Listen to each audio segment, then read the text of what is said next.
자, 긴 주말 잘 보내셨나요? 이번 주는 월요일 국장 휴장이기도 하고 미국도 이제 대략 9월 7일까지 비공식적인 휴가철이 이제 시작됩니다. 그래서 아마도 이번 주는 거래량이 별로 없을 것으로 추정이 되는데 그래도 몇 가지 좀 살펴보자면 삼성전자가 코스피랩에 의하면 해외 실시간 추정가가 28만 원 정도가 되고 SK하이닉스는 170만 원. 그래서 코스피 야간 선물이 대략 한 2% 정도로 시작하지 않을까 추정이 되고 있고 미국 선물장도 전체적으로 보시면 나스닥이 0.5% 상승, S&P 0.16%, 샌디스크는 거의 6% 가까이 애프터장에서 오르고 있고 속스는 3.4%, 테슬라 0.6% 이렇게 현재 한국 시간 오후 4시 13분에 의하면 이런 식으로 움직이고 있습니다. 이번 주말에 자료 조사하면서 좀 흥미로운 점을 또 발견했었는데 이렇게 샌디스크가 5.56% 이게 애프터장인데 왜 이렇게 많이 오르고 있을까요? 지난주 금요일에 나왔던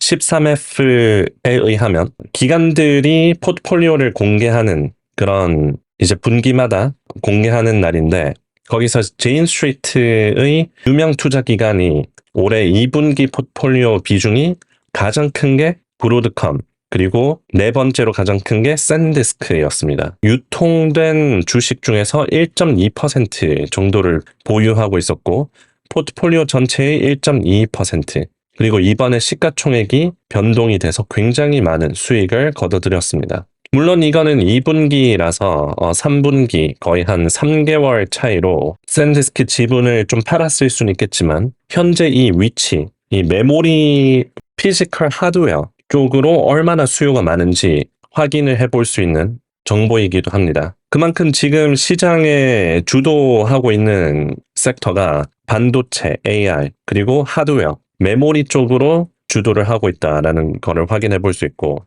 그리고 이번에 한국에서 가장 거래가 많이 된 가장 인기 있는 종목이 뭐냐라고 조사를 해봤더니 그게 당연하게도 SK하이닉스가 1위였고 삼성전자가 2위였습니다.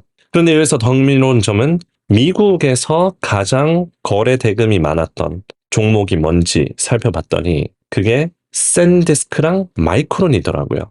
그래서 한국도 그렇고 미국도 그렇고 이 메모리 쪽으로 투자자들이 거래를 가장 많이 하고 있다는 겁니다. 그만큼 이 주도하고 있기도 하고 이 수익이 메모리 쪽에 있다라고 시장이 보고 있는 거예요. 주말에 뉴스들이 많지는 않았습니다. 그래서 오늘 영상을 찍을까 말까 하다가 이제 긴 주말 동안 지난주 있었던 일들을 어느 정도 좀 프레시하게 다시 되새겨 보기 위해서 현재 반도체 섹터가 어느 정도로 올라와 있고 얼마나 더 오를 수 있는 상승 여력이 있는지 그리고 지금 이 빅스 변동성 지수가 굉장히 낮은데 이게 무엇을 의미하는지 그리고 국장 코스피, 삼성전자, SK하이닉스 현재 추세 그리고 위치 이번 주는 어떤 이벤트가 있을지 설명을 해드리겠습니다. 아까 전에 제인 스트리트에서 가지고 있는 총 상위 종목 20개 뿐만이 아니라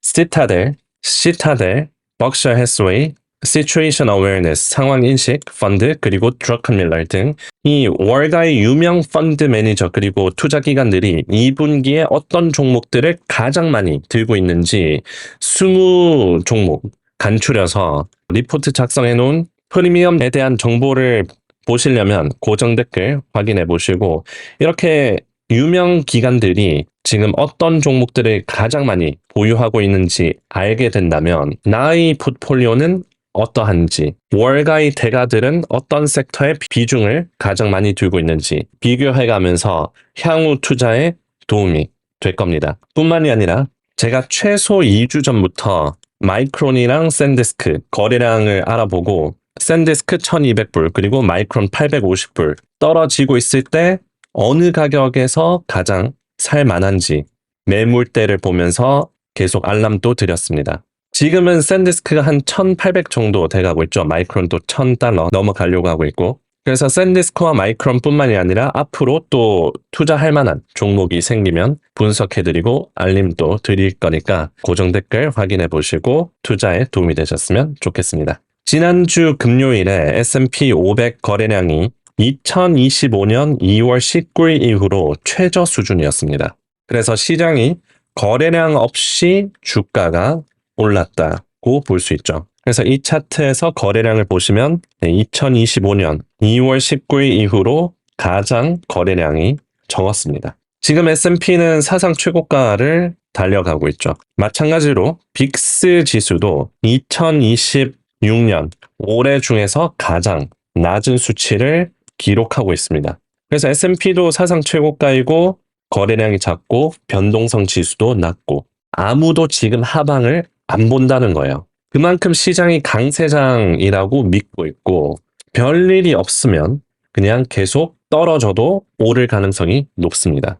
하지만 여기서 악재가 나온다면 예를 들어서 물가지수 오를 수 있는 우려나 유가가 오른다든지 아니면 트럼프 대통령이 이란과 또 전쟁을 하려고 하는 그런 움직임이 나온다든지 그런 게 나온다면 시장이 크게 충격을 받을 수도 있어요. 기존의 시장이 하방에 대한 충격을 대비를 안 하고 있기 때문에 만약에 충격이 온다면 더 크게 영향을 받을 수 있다는 거죠. 다만 웬만해서는 떨어진다면 별일이 없다면 계속 상방으로 가고 그만큼 시장이 상승으로 보고 있고 하방에 대한 대비가 별로 없기 때문에 떨어지면 올라가고 떨어지면 올라가고 이런 추세 이어갈 가능성이 현재로서는 높습니다. 그래서 이 빅스가 낮고 거래량이 낮다는 게 바로 그 의미예요. 그런 환경에서 이번 주 증시가 시작됩니다. 이번 주 경제 지표를 보면요. FOMC 회의록이 있고 소비 대장주 지표들이 많이 나옵니다. FOMC 회의록은 뭐 그렇게 크게 관심도가 현재로서 높지는 않고요. 다만 홈디포라든지 타겟, 로스, TJ 맥스, 월마트, 알리바바 등등 실적이 있는데 이제 기술주들 실적 발표가 끝나고 이제 소비주들 실적이 이번 주에 본격적으로 나오기 시작합니다. 마찬가지로 시장에 크게 영향을 주기는 어려울 수 있겠지만 뭐 단기성적인 움직임은 줄 가능성이 있기 때문에 유의해서 보실 수 있을 것 같습니다. 이번 주 전체적으로 일정을 살펴보면 막 큰 게 없어요. 그리고 이번 주부터 9월 7일까지 비공식적인 월가의 휴가철이 시작이 됩니다. 그래서 거래량이 적을 수 있고 빅스 지수도 낮고 변동성 지수, 거래량도 지난주 금요일에 1년 만에 가장 낮은 수치를 기록했었죠. 트럼프 대통령도 소문에 의하면 굉장히 칠한, 편안한 주말을 보냈다고 합니다. 뉴저지 배드미니스터에서 골프 치면서 말이죠. 그래서 트럼프 대통령이 찍은 지인들의 영상 이렇게 소셜미디어에 올라왔고 월가도 마찬가지로 좀 이 칠한 어떻게 보면 좀 편안한 한 주가 되지 않을까 기대해 보고는 있습니다. 그리고 지난주부터 지금 S&P랑 나스닥이 거의 사상 최고가에 근접하고 있고 반도체 메모리들이 또 크게 올랐던 이유가 13F가 공개되면서 이제 투자 기관들이 2분기에 그 종목들을 가장 많이 들고 있었다라는 게 밝혀져서도 그렇고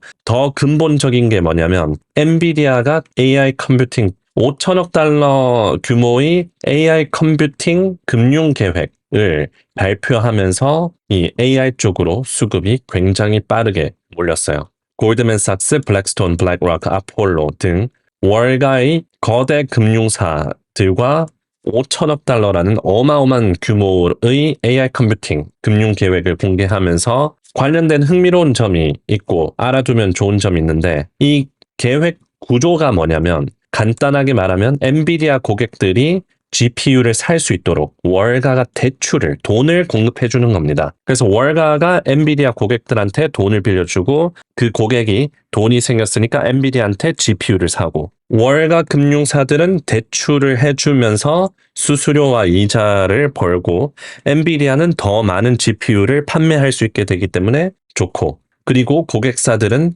초기 자본 부담을 줄이고 돈이 없어서 AI 인프라를 구축 못하는 그런 부담을 줄이고 편하게 그리고 빠르게 AI 인프라를 구축할 수 있기 때문에 이 모두에게 현재로서는 윈윈인 겁니다. 그래서 다른 금융사들도 관심을 보이고 있다고 해요. JP 모건 역시 이 거래에 참여할 수 있는 방안을 논의하고 있다고 합니다. 하지만 문제는 이 AI 수요가 예상보다 약하거나 반대로 투자 경쟁이 과열돼서 이 GPU 공급 과잉이 발생할 경우 이 GPU 가격과 임대료가 빠르게 떨어지면서 이 담보 가치가 예상보다 훨씬 빨리 훼손될 수 있기 때문에 이 순환 투자 리스크에 관련해서는 여전히 더 커진 상황입니다. 자, 현재 국장 추세는 이러합니다. 코스피는 하방 추세 8월 초부터 벗어났고 지난주 금요일에 이 상방 추세를 벗어났습니다. 그래서 7월 말 8월 초에 하방 추세 벗어나고 이제 상방 추세로 들어오게 된 거죠. 7,000 약간 밑에서 코스피가 마감했는데 아직 미장 오픈하고 끝나진 않았지만 이대로라면 화요일에 7,000 위에서 시작할 것으로 추정이 됩니다. SK하이닉스는 상방 추세로 아직까지 오진 않았고 지난주 금요일에 168만 원 저항을 딱 찍고 약간 눌렸었죠. 그래서 다음 주에는 돌파를 하는지 확인을 해봐야 되는 자리이고 삼성전자 또한 이 상방 추세 안으로 들어오려고 하다가 약간 눌려서 끝났습니다. 2,075만 원에 저항이 있었는데 27만 4,500원에서 마감을 했어요. 마찬가지로 다음 주 시작하면서 이 상방 추세 안으로 제대로 들어오는지 확인을 해보면 되겠습니다. 필라델피아 반도체 지수는 저항선이 575달러 근처에 있고 이 상방 추세의 상단을 찍으면 여기서 변곡점으로 떨어지는지 확인을 해봐야 되는 자리입니다. 마이크론은 이제 1,000달러를 돌파해서 1,200까지 이제 사상 최고가까지 가는지 확인을 해봐야 되는 자리고 샌디스크 또한 이제 1,700 저항을 돌파하면 이제 2,400 저항이 있습니다. 매물대가 굉장히 크게 있는데 과연 2,000을 돌파하고 2,400까지 가는지 샌디스크 추세 확인을 해보면 좋을 것 같습니다. 자, 이번 주 월요일 미장 시작하기 전에 영상 만들어 봤고요. 긴 주말 동안 또 지난주 있었던 일들을 다시 상기시키면서 이번 주 투자에 도움이 되셨으면 좋겠습니다. 자, 그럼 시청해 주셔서 감사드리고 다음 영상에서 또 뵙겠습니다. 감사합니다.